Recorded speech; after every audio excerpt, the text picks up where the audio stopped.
Nag-order ako nito para yung motor ko malagyan ko na siya ng karton pag mamalingki ako.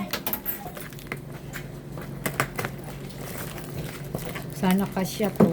Kasi ano naman ang in-order ko yung sa Aerox Vision 3 V3 version.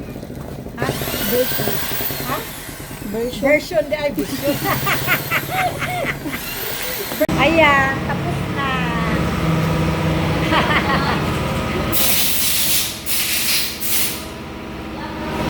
Bumalik ako dito. Dala ko si Shan. Shanling.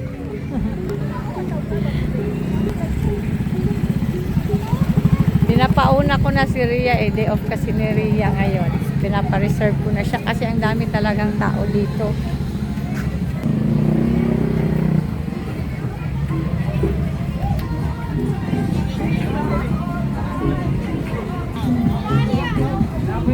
Where are they? Look for them, Shanli.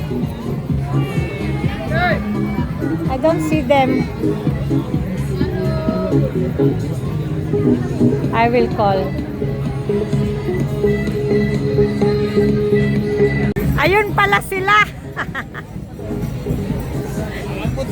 Miss na miss ang isa't isa eh. 1 week lang hindi nagkita. 1 week ba, Net? Sobra ba? Miingon ko kang Ria nga ngadto katunay punuan. Luto na. Kaya sabi ko kay Ria, ayoko lang maghintay pa. Gusto ko pagdating lamon ka agad. Tila di ito. 9.6. Aalis na kasi to si Binani at Yona bukas papuntang Palawan. Matagal-tagal din sila doon. Kaya sabi ko dito kami. Mamimiss ko tong dalawang to.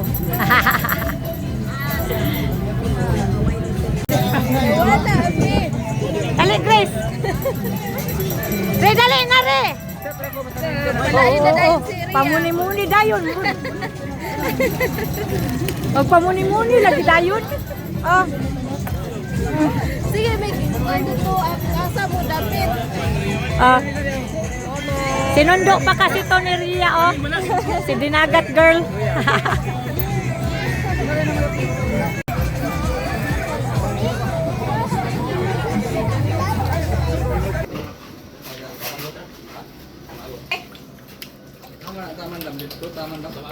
Tama-abot ninyo ra. Sama rin, kukunin.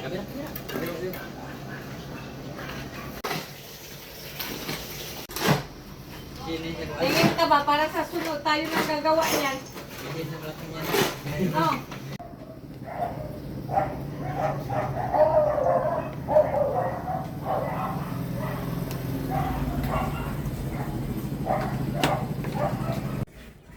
Gani hara ka?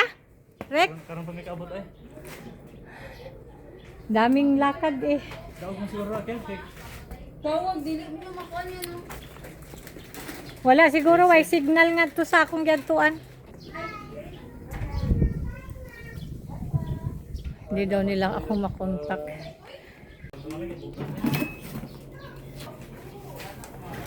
Kaya asa man kari? Kamu ni Pastor ha? Siya na may mong gipa. Ikuan ba? Nagsaksak ako. Okay pala siya kausap. 1 o'clock usapan namin eh. Sabi ko kasi wag siyang mag-umpisa pag wala pa ako. Ay ako ang wala sa oras. Busy si Bisaya.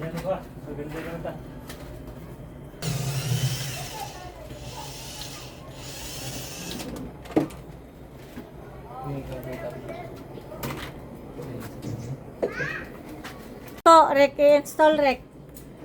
Oras niya eh. Oras di ay? Ay lang, 15 minutes na. Sabi ko ilang minuto, sabi niya oras daw. Kala ko 15 minutes lang ikabit. Naggupa pa ganit niya. Wa pa bi ako pamahaw pa ni Udto sa akong kabisi. Grabe. Promise. Busy. Ay, kanala dahil. Pa nga akong breakfast at lunch. Ano na, 1:30 na yata. Sa oras na rin? 1:30. 1:30 na, wala pa akong ano. Kailang din para ano, hindi manaba. Dahil sa takil ba? Huwag ba eh? Butter.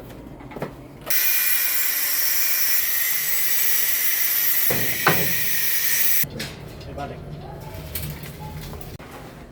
Problema, saan to ilagay? Yung sa likod naman, magkasya ba kaya to?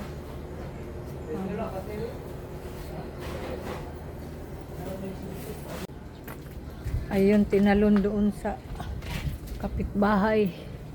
Wala pa namang tao dyan. Ayun. Slide. Higla sa siguro, higla sa kil. Grabe, ang hirap. Ang bigat ko naman yan. Sinubukan kong buhatin kanina. Kanara, Grabe. sa kanan ka rin.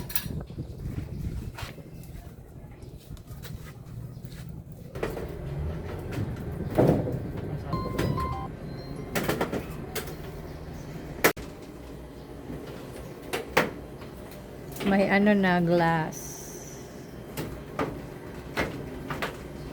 Ganun lang pala yung paglagay. Ay, ang ganda na oh, sosyalin na. Oh, social na kami. Ang ganda. Unya, di na kandaduhan di ay. Wa na kandado na. Tama. Tinanong ko si Rhea kung magpadlak-padlak pa nito. Hindi na pala. Ah, okay, ang ganda. Na, hindi ko alam kung mga ganito.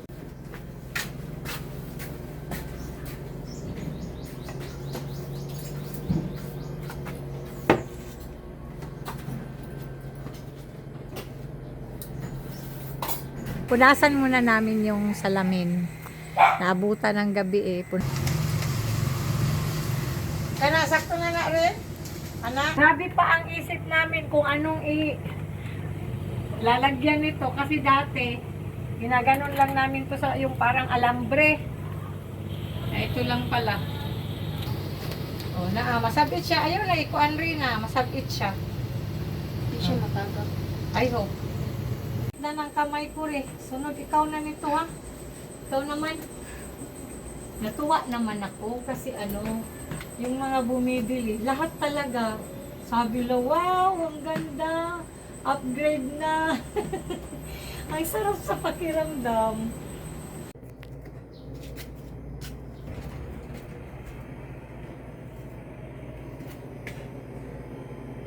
Adjaran, ayan na. Ang saya ni Bisaya.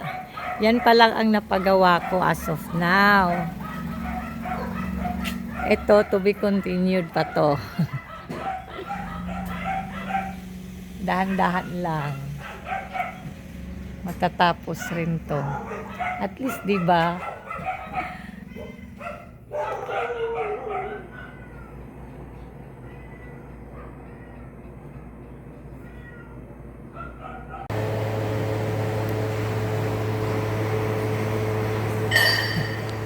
Dito muna tayo sa Fatborn. Grabe, alam nyo, sobrang saya talaga ni Bisaya. At gusto ko munang ano talaga, dahil kay Ate Mila. Ate Mila, sobrang salamat. Dahil sa'yo, naging ganito itsura ng sari-sari store ni Bisaya. Na ngayon, sabi nila, convenience store na daw or grocery. Grabe, grocery talaga. Malapit na. Claim natin. 'Di ba? Ayun nga, sinasabi ko talaga kay Ate Mila na, Ate Mila, bakit ganun na lang kayo kabait sa akin? Sabi niya na ano, deserve mo yan, my dear. Thanks God talaga. Thanks God at may mga taong kagaya ninyo. Alam nyo ba, di ba nasabi ko sa inyo, pangarap ko dati, ayokong mag-abroad, gusto ko ng sari-sari store. Hindi ko akalain na mapaganda ko ng ganito. Para sa akin, ang ganda na niya, kasi yan talaga ang pangarap ko. pangarap ko nga dati kung sabi ko gusto ko ng ano eh. Yung nag-appreciate pa ako ng ano, yung glass house. Pag makakita ako, wag na yung glass house. Sa glass, sari store na lang tayo. At malay nyo, di ba, maging grocery nga siya or convenience store. Mangarap ka!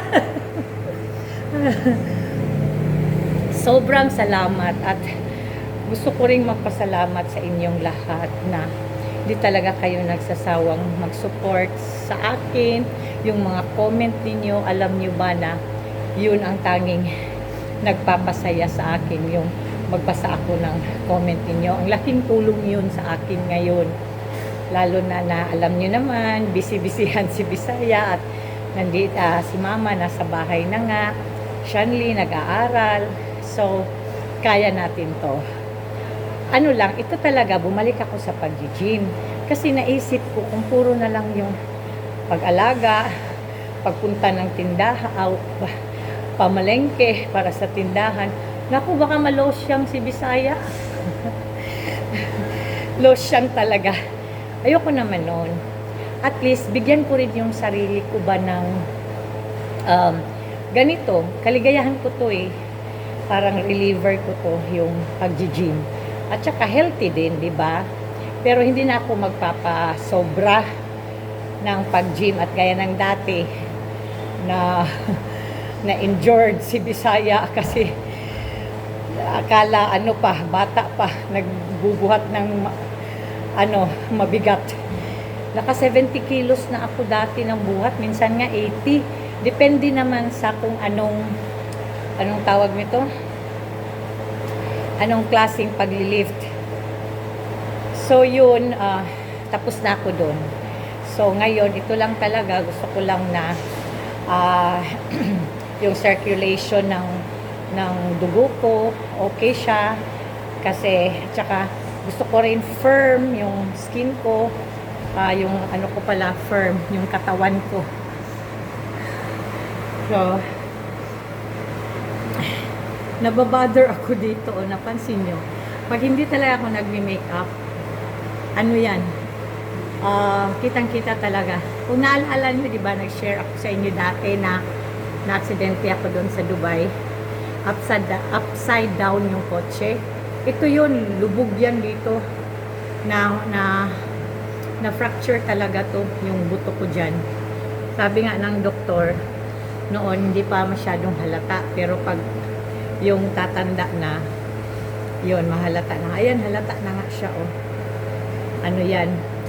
Sabi niya, pwede naman daw operahan, lagyan ng buto dyan para sa kuha dito sa ribs ko or somewhere sa puwet. Sabi ko, ay, hayaan mo na. Yan. Dok, ganyan na lang. Ang pasalamat ko na lang na buhay ako.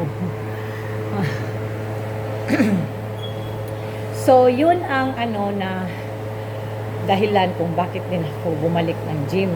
Tagal kong tumigil mag-gym, mga almost 3 months. So, kanina, hatid ko si Shanley sa school. Katapos, dito ako sa gym. Pagkatapos nito, punta ako ng market. Tapos, uwi ng bahay, pahinga konti. Ayun. Yan ang daily routine ni Bisaya.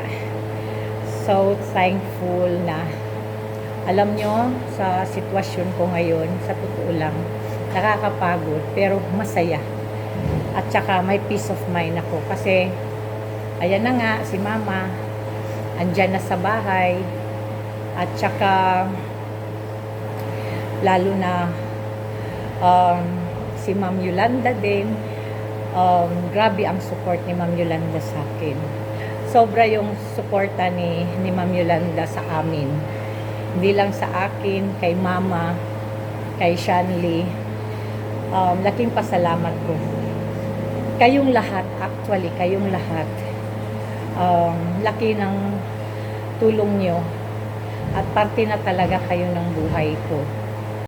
Kumbaga, itong tindahan ko ngayon, dream come true.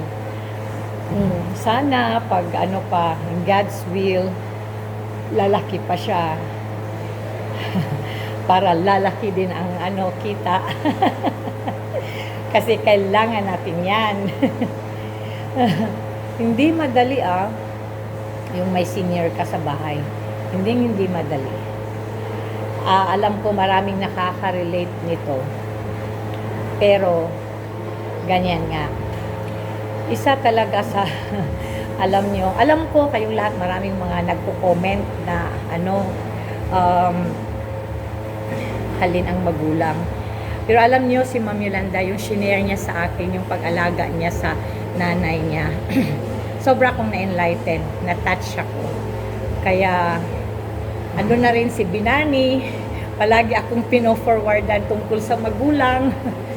Kaya yun, nagising si Bisaya. Dapat talaga, yung anak ang magpakumbaba sa magulang, lalo na pag sila'y may edad na. Nag-iba ang hangin, no? Maraming salamat sa inyong lahat sa suporta niyo sa channel ko. I love you all from the bottom of my heart. Mwah!